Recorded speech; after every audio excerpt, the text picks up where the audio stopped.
मी सदस्य असताना मला तिथे सुद्धा कुठल्याही प्रकारचं पद नव्हतं.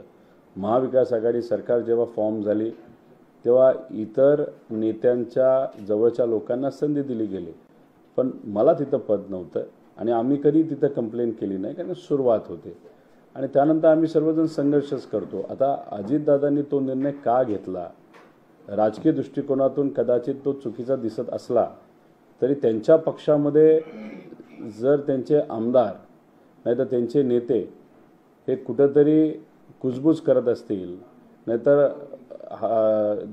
बाहेर जाण्याची संभावना वाढल्यानंतर कदाचित नेता म्हणून दादांना दुसरा कुठला पर्याय राहिला नसेल, कोणावरच विश्वास नसल्यामुळे घरच्या व्यक्तीला दिलं तो योग्य ठरू शकतं.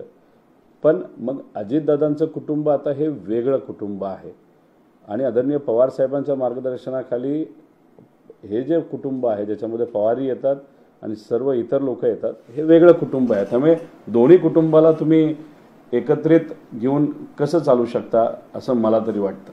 दादा, तुम्ही तरी असं बोलत असला की अजित पवारांचं कुटुंब वेगळं, तरी सुद्धा बारामतीचं राजकारण जे सगळे बघतायत, महाराष्ट्राचं राजकारण जे सगळं बघतायत, त्यांच्यासाठी पवार फॅमिली ही एक आहे. पवार फॅमिलीमध्ये सध्या 3 खासदार आहेत जे एकट्या बारामतीमध्ये येतात, 2 आमदार आहेत ज्याच्यामध्ये एक बारामती येतो आणि दुसरे तुम्ही आहात. त्याच्यामुळे घराणेशाहीवरती टीका होते आहे आणि पवार कुटुंबावरती एकूणच टीका होते.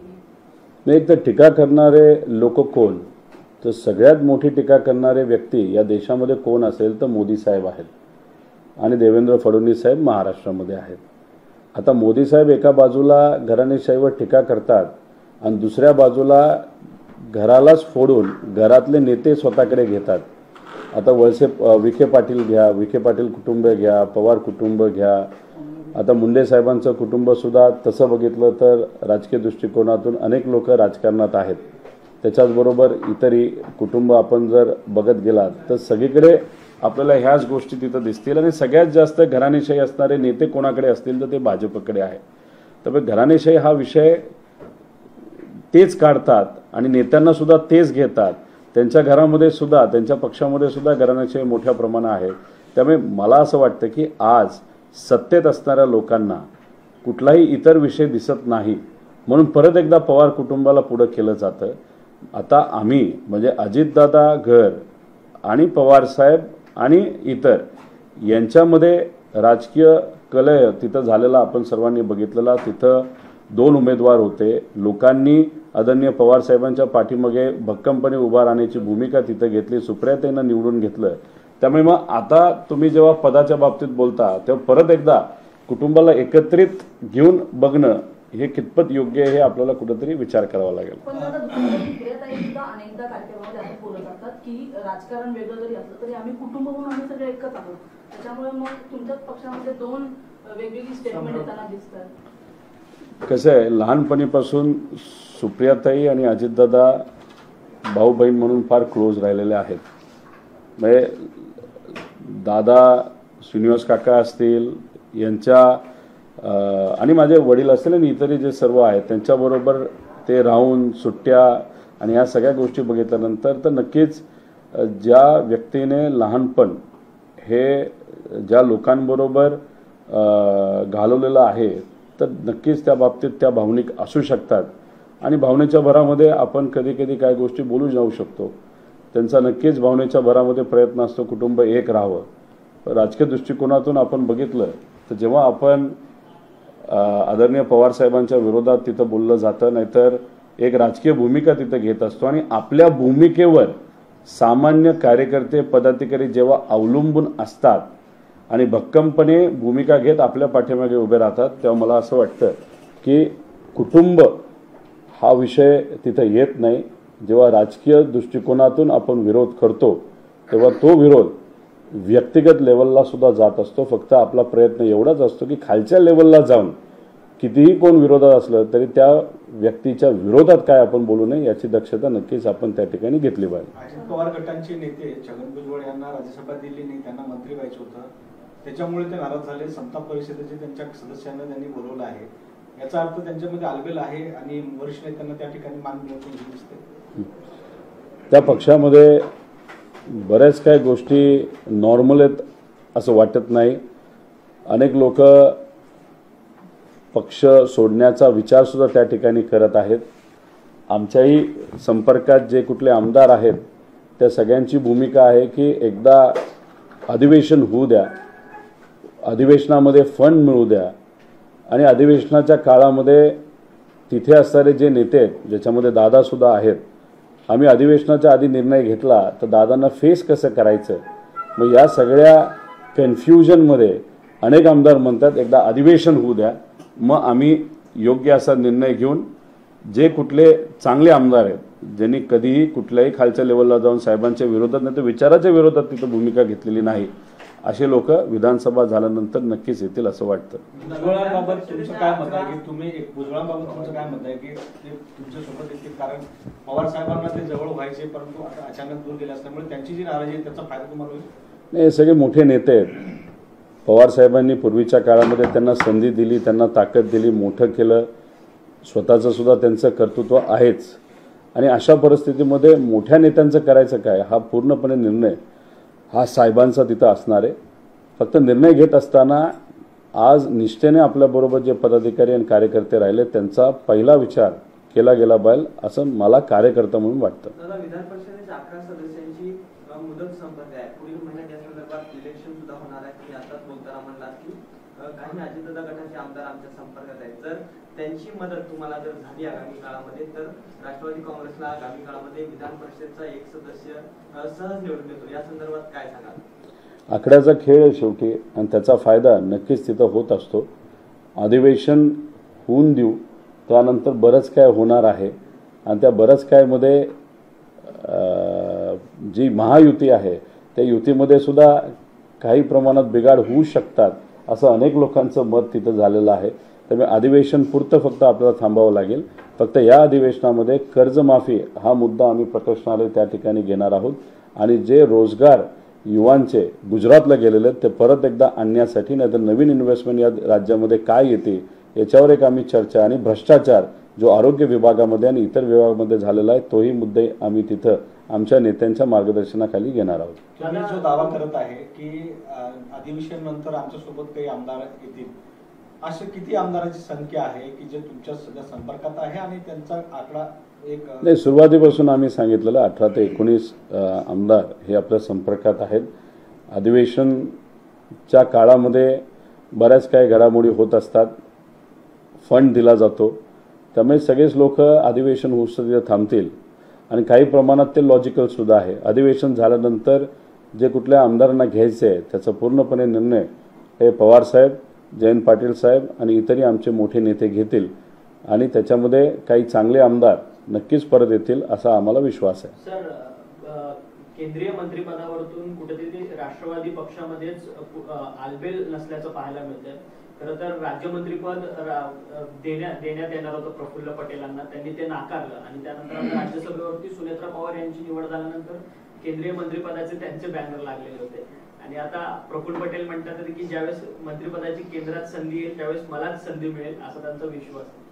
नाही, पार्टीचे अध्यक्ष कोण हे खरं तर आपल्याला बघावं लागेल, कारण का बऱ्याच कार्यक्रमामध्ये मोदी साहेबांबरोबर फोटो दादांचे कमी दिसतात, प्रफुल्ल पटेल साहेबांचे त्या ठिकाणी जास्त दिसतात. त्याच्याचबरोबर निर्णय घेत असताना दिल्लीतला कुठलाही निर्णय असेल तर प्रफुल्ल पटेल साहेब जास्त पुढाकार घेताना दिसतात. आणि काल कुठल्या तरी इंटरव्ह्यूमध्ये ते बोलून गेले की जर द्यायचं असेल तर मलाच द्यावं लागेल. त्याचा अर्थ की पार्टीवर खूप चांगली पकड ही प्रफुल्ल पटेल साहेबांची त्या ठिकाणी दिसते. त्यामुळे अजितदादांना वेगळं हे विकासासाठी केलं गेलं का प्रफुल्ल पटेल साहेबांना ईडीच्या अडचणीतून नाही तर कारवाईतून बाहेर काढण्यासाठी खरं तर केलं गेलं हे खास आपल्याला बघावं लागेल. आणि कदाचित प्रफुल्ल पटेल साहेबांची कुठंतरी मोदी साहेबांबरोबर गुजरात मार्गी काहीतरी ओळख असावी असं आपल्याला म्हणावं लागेल, कारण कालचं त्यांचं स्टेटमेंट हे फारच अहंकार असल्यासारखं तिथं वाटलं.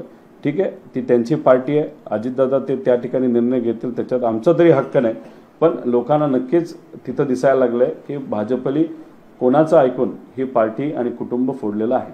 रोहित दादा, तुम्ही पक्षामध्ये नाराज असल्याची फार चर्चा होती. खरं तर तुमचा ज्यावेळेस राज्यस्तरीय मेळावा झाला त्यावेळेस देखील तुमचं आणि वाकयुद्ध रंगलेलं पाहायला मिळालं. पक्षामध्ये तुम्हाला सातत्याने डावललं जात आहे का? तुम्हाला पक्षामध्ये योग्य ती संधी मिळेल का तुम्हाला वाटतंय? एक आहे मी नाराज झालो आहे आणि कुठेतरी जाऊन दरवाजा बंद करून बसलो आहे हे तुम्हाला कधीही दिसणार नाही. माझा स्वभाव जर तुम्ही बघितला तर माझ्या मनामध्ये जे आहे ते मी बोलून दाखवतो. नगरला जे झालं त्याच्यामध्ये कुठल्याही नेत्यावर म्हणजे एका व्यक्तीवर मी टीका करत नव्हतो. मी पार्टीच्या स्ट्रक्चरवर नाहीतर ज्या पद्धतीने आपली पार्टी चालते त्याच्यामध्ये ज्या काही गोष्टी कमी आहेत त्याच्यावर कुठंतरी प्रत्यक्ष अप्रत्यक्षनं बोललो. आणि मी जे बोललो ती माझी भूमिका होती फक्त नाही. मी कार्यकर्ते आणि पदाधिकाऱ्यांमध्ये नेहमी त्या ठिकाणी राहतो. त्यांची भूमिका फक्त मी तिथं बोलून दाखवली. आणि बोलून दाखवत असताना मी हेच सांगितलं होतं, हा जो विजय आपल्याला मिळालेला आहे तो सामान्य नागरिक जे मतदार आहेत, निष्ठावंत पदाधिकारी आणि कार्यकर्ते आणि फक्त पवारसाहेब यांच्यामुळेच हा विजय आपल्याला मिळालेला आहे.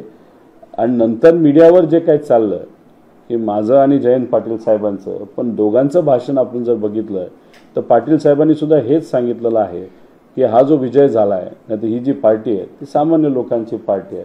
त्यामुळे आमच्या दोघांच्या स्टेटमेंटमध्ये कुठेही त्या ठिकाणी फरक नाही.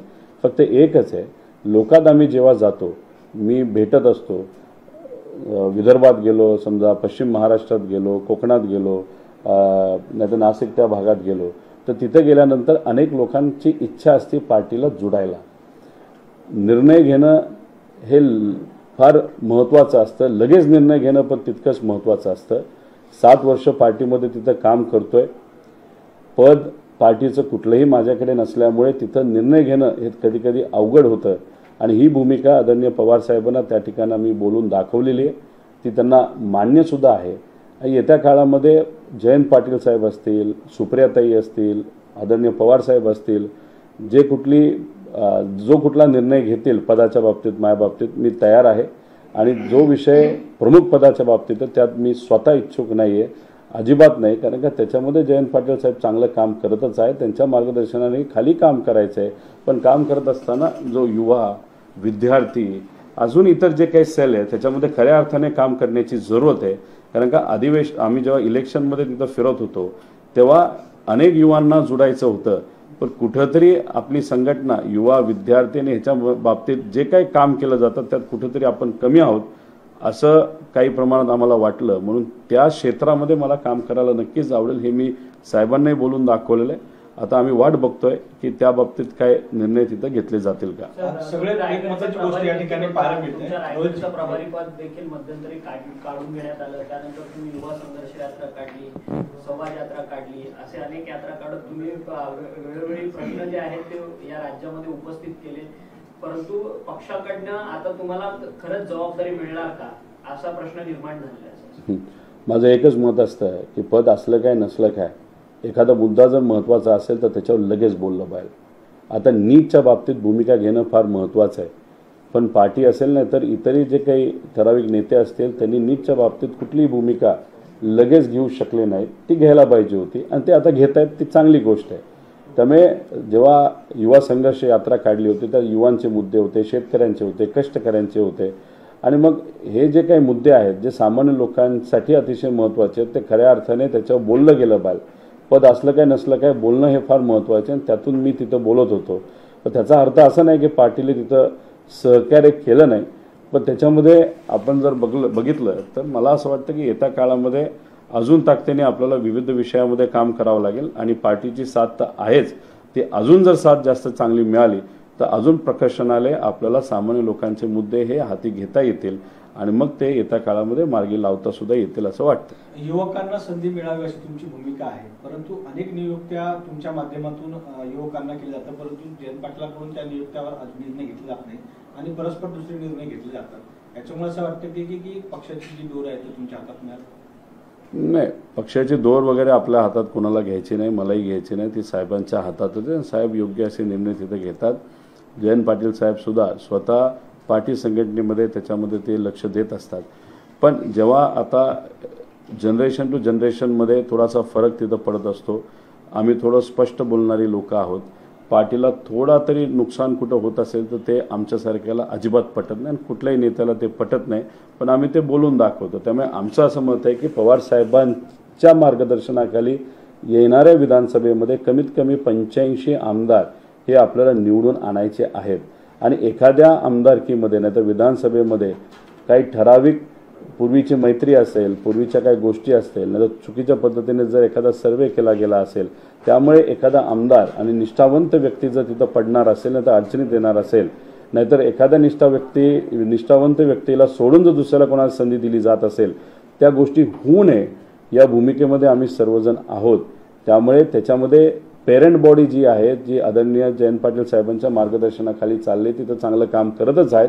पण आमचं असं मत आहे की युवा, विद्यार्थी आणि इतर जे महत्त्वपूर्ण सेल आहेत, ज्याच्यामध्ये युवती असेल, अजून काय आहेत, त्यात अजून जास्त ताकदीने काम करायला पाहिजे, ज्याच्यामध्ये आम्ही कमी पडतो. त्यामुळे येत्या काळामध्ये या विषयाच्या बाबतीत जर एखादी जबाबदारी मिळाली तर आज जबाबदारी नसताना सुद्धा आम्ही सर्वजण काम करतो. जबाबदारी आल्यानंतर नक्कीच काम करायला एक वेगळी ताकद ही मिळेल असं वाटतं.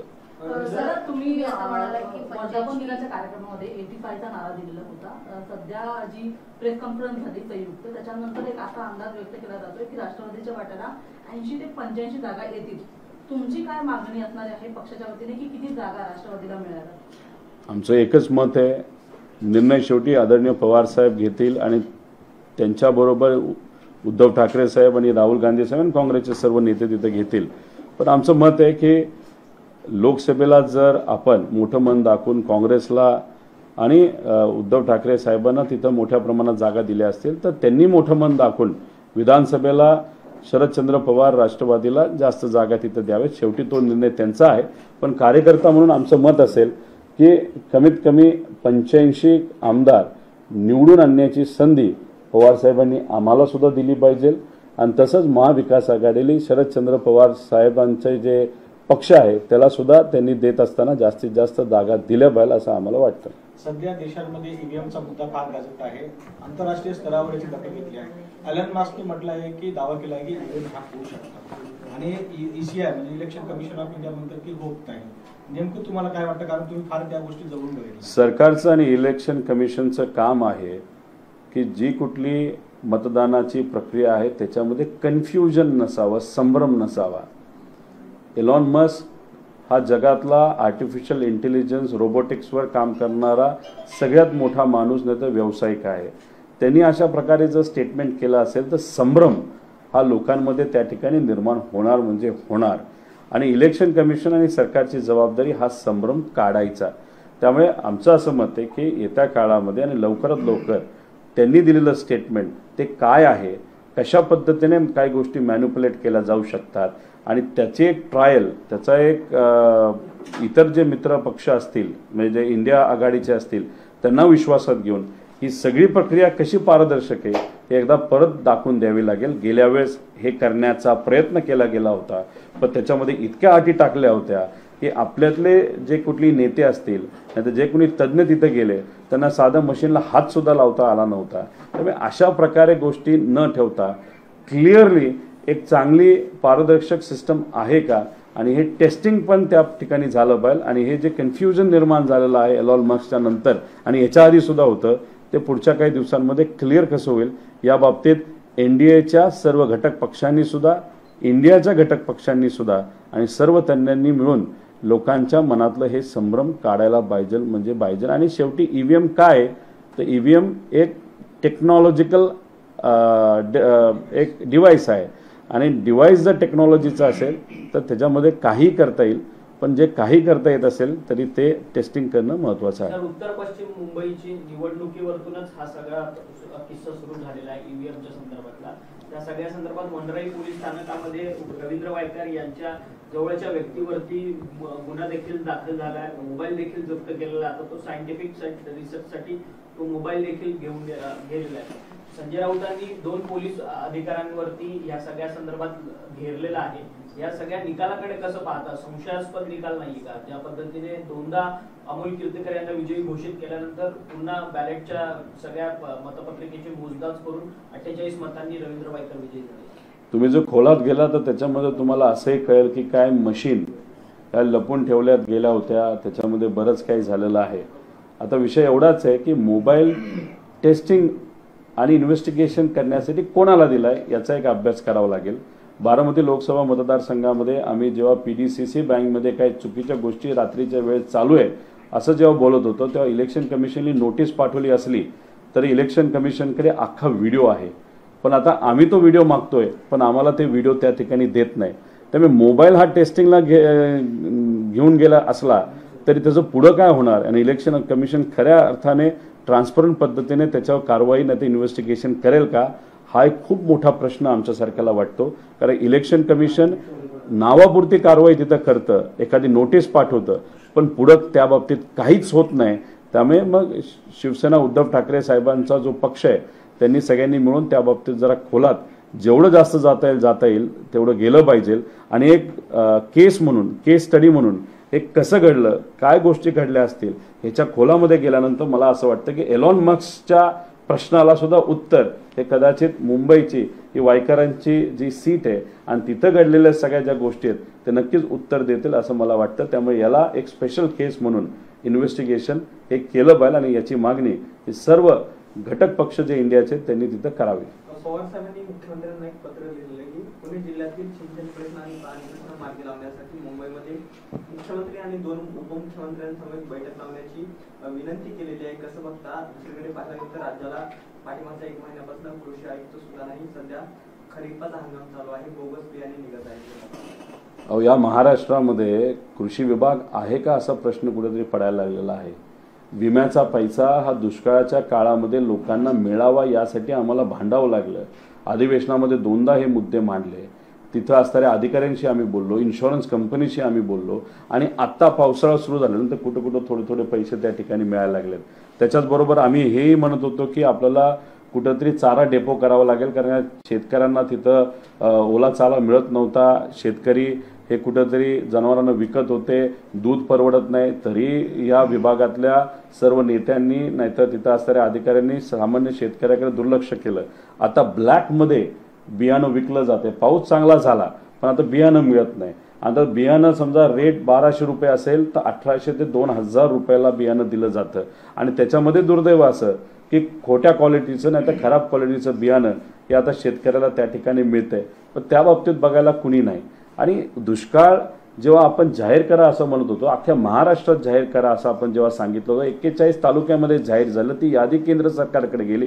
केंद्र सरकारकडे त्या 41 तालुक्यांसाठी निधी आला, बाकीच्या तालुक्यांनी काय बिघडवलंय?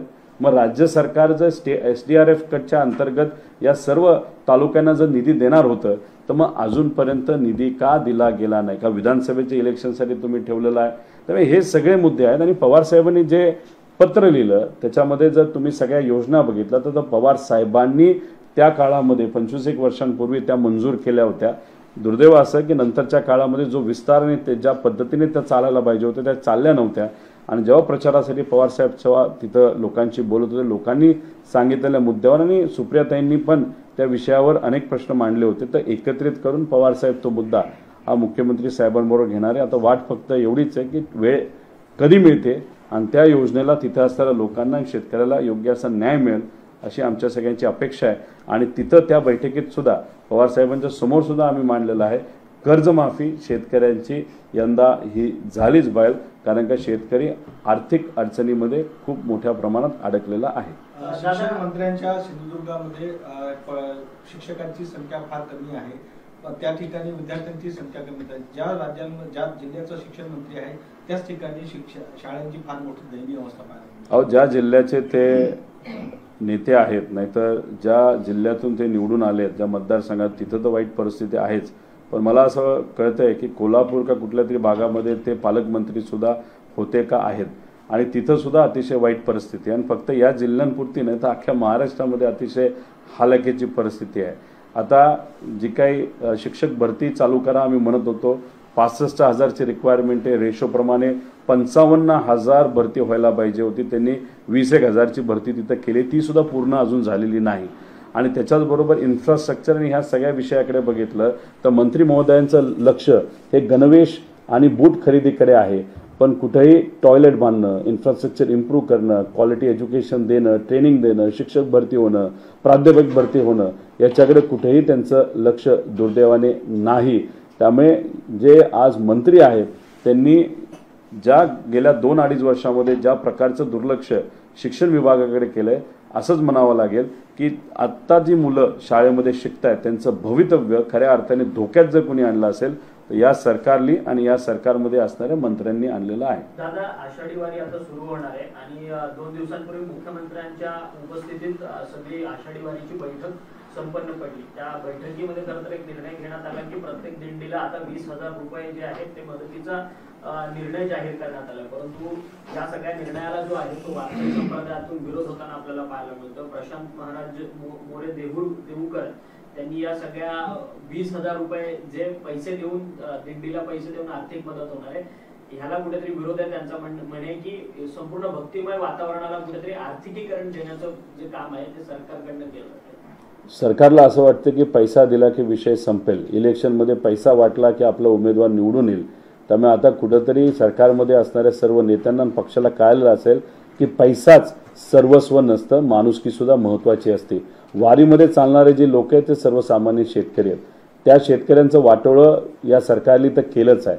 कांदा उत्पादक शेतकरी आहेत, फळबाग उत्पादक शेतकरी आहेत, दुष्काळ निधी न मिळालेले शेतकरी आहेत, विमा न मिळालेले शेतकरी आहेत, मुलं आज शिकून हातात डिग्री असताना त्या मुलांना नोकरी न मिळालेले सुद्धा शेतकरी आहेत. तर 20,000 दिंडीला देण्यापेक्षा जर शेतकऱ्याला जिथं कुठे न्याय मिळाला पाहिजे तिथं न्याय जर या सरकारने दिला असता तर मला असं वाटतं की सरकारला कुठेही भीती वाटण्याची जरूरत नाही.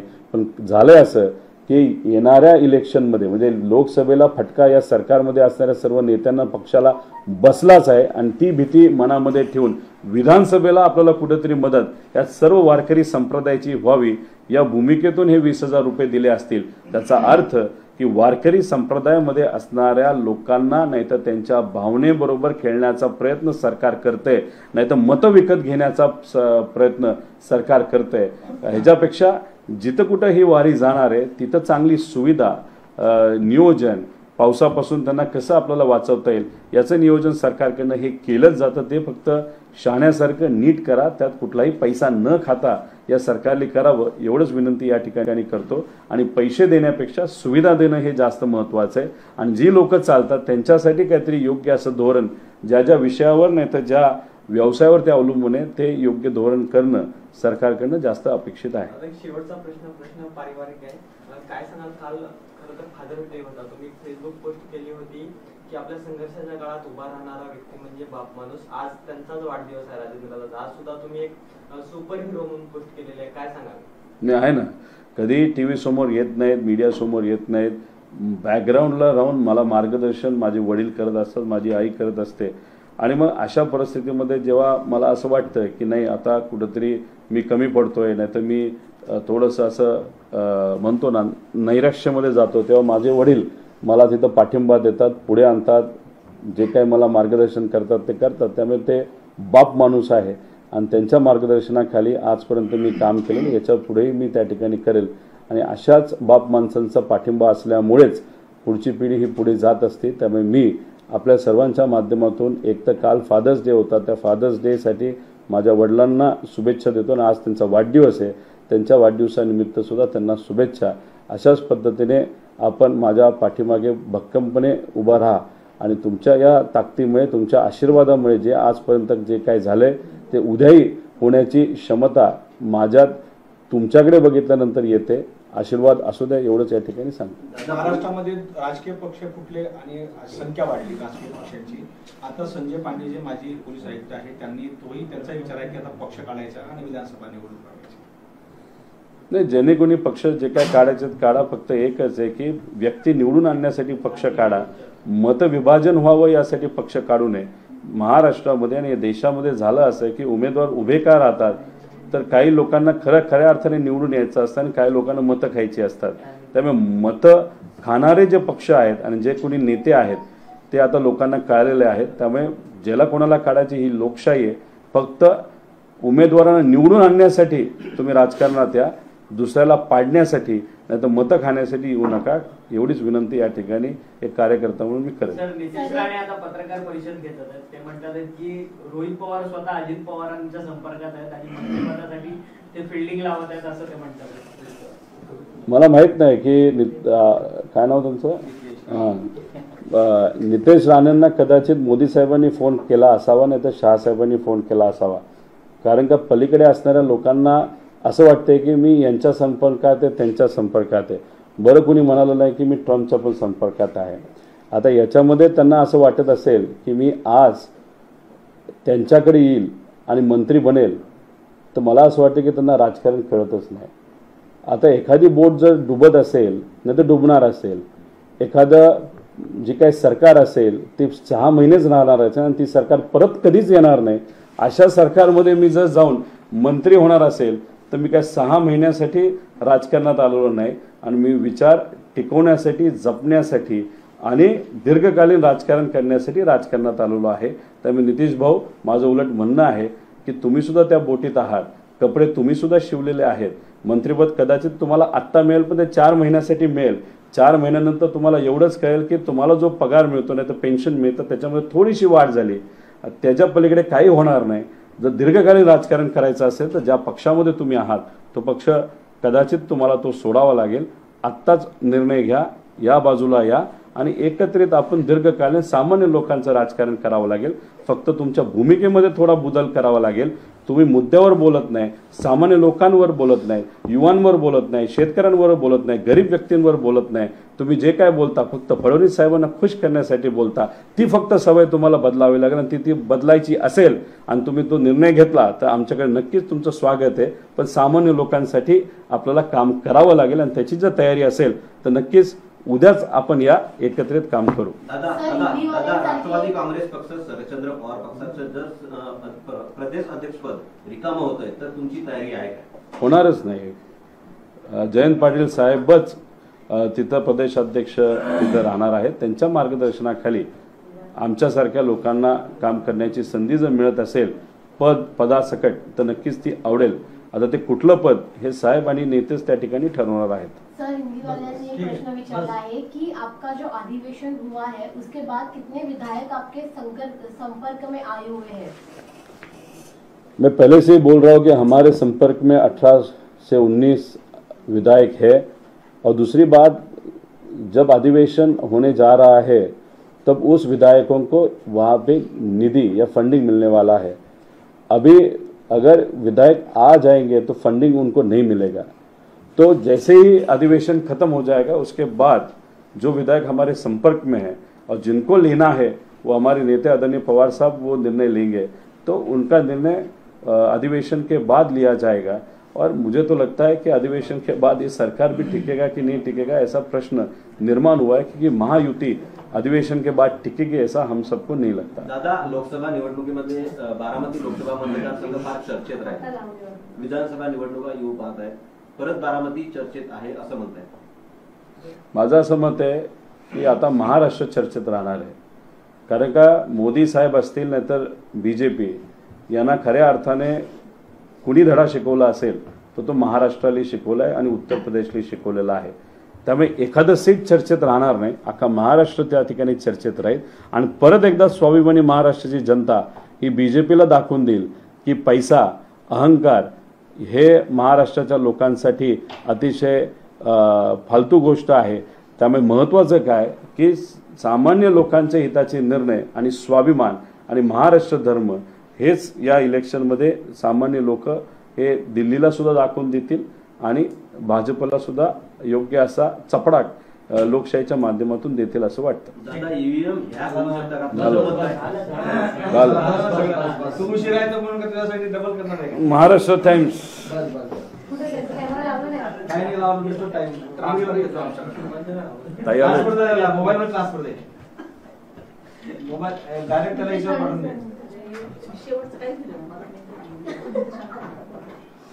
ताई आले असतील ना आता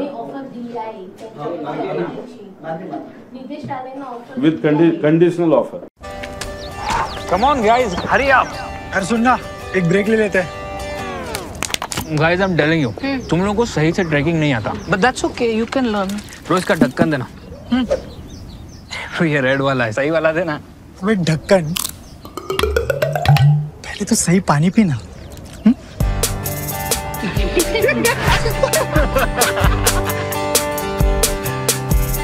Manikchand Oxyrich, proudly Indian.